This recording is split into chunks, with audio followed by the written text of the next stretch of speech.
नमस्कार, मी संस्कृती आणि आपण पाहत आहात नवा मराठा। पाहूयात आजच्या टॉप 10 न्यूज। राज्यात नुकतीच विधानसभा निवडणूक पार पडली। यावेळी राज्यात महायुतीचे सरकार अस्तित्वात आले। या निवडणुकीत कर्जत जामखेडचे महायुतीचे उमेदवार राम शिंदे यांचा पराभव झाला। मात्र त्यानंतर देखील राम शिंदे यांना पक्षाकडून एकनिष्ठेचे फळ मात्र मिळाले, कारण राम शिंदे यांची विधान परिषदेच्या सभापतीपदी वर्णी लागली।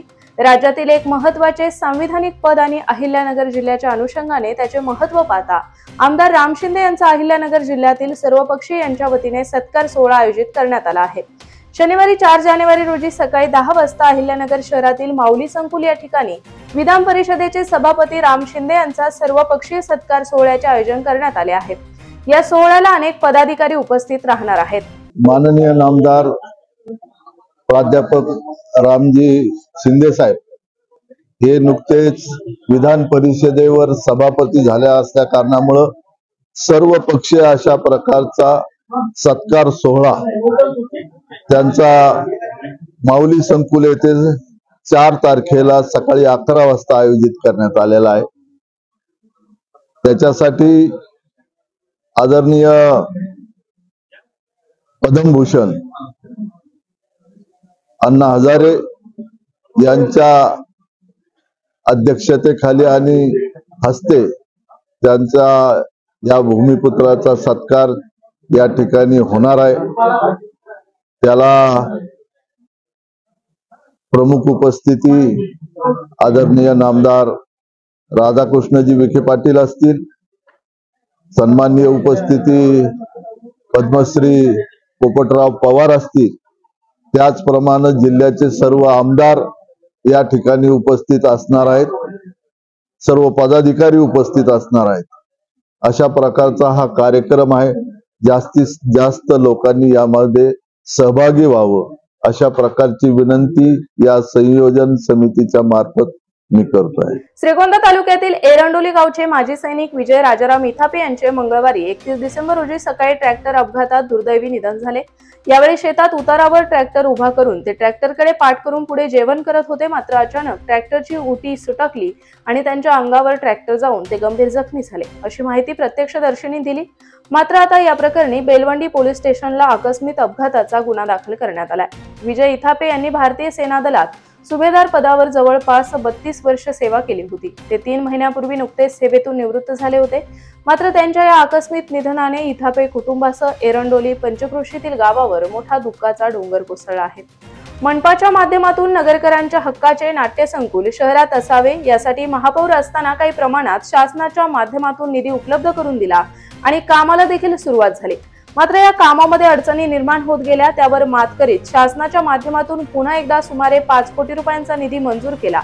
त्यानंतर नाट्यसंकुलाने सिव्हिल वर्कचे काम अंतिम टप्प्यात आले। मात्र ठेकेदार कंपनीच्या काही अडचणीमुळे काम केले जात नसल्यामुळे महापालिका प्रशासनाने ठेकेदार बदलला असून उर्वरित काम येत्या 4 महिन्यात पूर्ण होईल आणि नाट्य कलाकारांच्या हक्काचे व्यासपीठ लवकरच नगरकरांच्या सेवेत सुरू होणार आहे, असे प्रतिपादन आमदार संग्राम जगताप यांनी केले। नुकतेच मनपा आयुक्त यशवंत डांगे यांनी शहर फ्लेक्स मुक्त करणार असल्याचे धोरण जाहीर केले।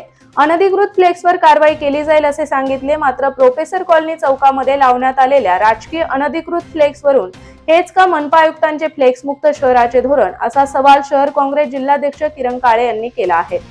अहिल्यानगर जिल्हा शासकीय रुग्णालयात थॅलेसेमिया रुग्णांच्या उपचाराकरता अद्यावत स्वतंत्र कक्ष स्थापन करण्याकरता प्रस्ताव तयार करण्यात येत आहे। या संदर्भात नुकतेच आमदार शिवाजीराव कर्डिले यांनी जिल्हा शल्य चिकित्सक यांना पत्र देऊन थॅलेसेमिया आजाराच्या रुग्णांवर उपचार होण्यासाठी जिल्हा रुग्णालयात स्वतंत्र कक्ष स्थापन करण्यासाठीचा आराखडा आणि प्रस्ताव 15 दिवसात तयार करण्याचे कळवले आहे। कारण अहिल्यानगर जिल्ह्यामध्ये थॅलेसेमिया या आजाराचे मोठ्या प्रमाणात रुग्ण आहेत, त्यामुळे हे मोठे पाऊल उचलले आहे। महापालिकेच्या नगररचना विभागातील काही नॉन टेक्निकल कर्मचाऱ्यांनी प्रशासनावर दबाव टाकून फाईल मंजुरीसाठीचे लॉगिन आयडी पुन्हा चालू करून घेतले आहे। त्यामुळे या विभागाचे कामकाज यापुढेही अकुशल तांत्रिक कर्मचाऱ्यांकडून होणार असल्याचे स्पष्ट झाले असून आर्किटेक्ट इंजिनियर यांना आपल्या कामासाठी महापालिकेतील अकुशल कर्मचाऱ्यांना हात जोडावे लागणार आहे। महापालिकेच्या नगररचना विभागात यापूर्वी मनुष्यबळाची कमतरता होती, त्यामुळे प्रशासनाने संबंधित 4 ते 6 अकुशल कर्मचाऱ्यांना आयडी देऊन त्यांच्या मार्फत कामकाज चालवले होते। परंतु आता राज्य सरकारने महापालिकेच्या या विभागात तांत्रिकदृष्ट्या कुशल असा कर्मचारी वर्ग उपलब्ध करून दिला आहे। हे सर्व अधिकारी कर्मचारी नगररचना विभागात हजर झालेले आहेत। पीओपीमुळे कुठल्याही प्रकारचे प्रदूषण होत नसल्याचे पुरावे मूर्तिकार संघटनेने सादर केले असून त्यावर शासनाने बंदी घालण्याचा जो घाट घातला आहे तो त्वरित थांबवावा। उलट पीओपी हे पर्यावरणास घातक नसून शाडू माती पर्यावरणास 6 पटीने घातक असून मानवी शरीरावर त्याचा परिणाम होत असल्याचा दावा अहिल्यानगर जिल्ह्यातील मूर्तिकार संघटनेने केला आहे। शाडू मातीवर त्वरित बंदी घालावी अशा आशयाचे निवेदन खासदार निलेश लंके यांना देण्यात आले आहे। यावेळी संघटनेचे जिल्हाध्यक्ष भरत निंबाळकर, वसंत लोढा आदी नागरिक उपस्थित होते। अहिल्यानगर शहरामध्ये निघालेल्या ख्वाजा गरीब नवाज यांच्या उरुस मिरवणुकीस आलेल्या 20 वर्षीय तरुणास दोघांनी शिवीगाळ दमदाटी करीत लाथाबुक्क्यांनी बेदम मारहाण केल्याची घटना बुरुड गल्ली बांबू गल्ली येथे बुधवार दिनांक 1 रोजी रात्री 8:30 वाजता घडली। या घटनेत आयान शकील शेख हा तरुण जखमी झाला आहे, तर आजम कुरेशी आणि आलिम कुरेशी यांच्या विरुद्ध गुन्हा दाखल करण्यात आला आहे। माजी खासदार डॉक्टर सुजय विखे यांच्या विकास निधीतील 2 कोटींच्या विकास कामांचा शुभारंभ भाजपचे शहर जिल्हाध्यक्ष अभय आगरकर यांच्या प्रमुख उपस्थितीत करण्यात आला। लिंगायत गवळी समाजाच्या बुरानगर रोडवरील स्मशानभूमीला संरक्षक भिंत घालण्याचा प्रारंभ बालब्रह्मचारी सिदाजी अप्पा यांच्या जयंती दिनाचे औचित्य साधून भक्तिपूर्ण वातावरणात करण्यात आला।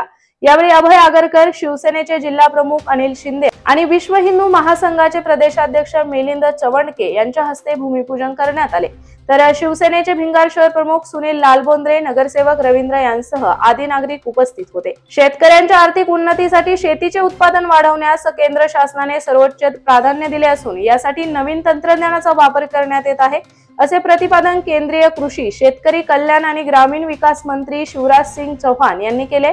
राहता तालुक्यातील बाभळेश्वर कृषी विज्ञान केंद्र येथे शेतकरी परिसंवादात चौहान यांनी स्थानिक शेतकऱ्यांशी संवाद साधला। या प्रसंगी राज्याचे जलसंपदा मंत्री राधाकृष्ण विखे पाटील, महात्मा फुले कृषी विद्यापीठाचे कुलगुरू डॉक्टर प्रशांत पाटील, जिल्हाधिकारी सिद्धाराम सालीमठ यांच्यासह अनेक पदाधिकारी उपस्थित होते। अशाच ताज्या आणि महत्त्वपूर्ण घडामोडींसाठी नवा मराठा या चॅनलला आजच सबस्क्राईब करा।